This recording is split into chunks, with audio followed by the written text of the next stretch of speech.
একটি মায়ের 20টি বছরের সংগ্রামে গড়ে উঠেছে একটি রিফাত। একটি বোনের 60টি বছরের যত্নে গড়ে ওঠা একটি রিফাত। রিফাত কি পারবে 1000 বছরেও একটি মা তৈরি করতে? রিফাত কি পারবে 100 বছরেও একটি বোন তৈরি করতে? পারবে না। রিফাত আজ বাধ্য। রিফাত আজ ঋণী তাদের কাছে।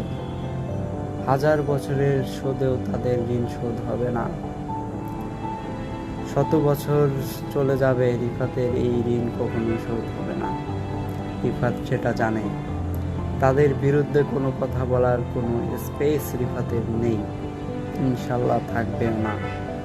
পৃথিবী একদিকে, আরেকদিকে তারা আমার।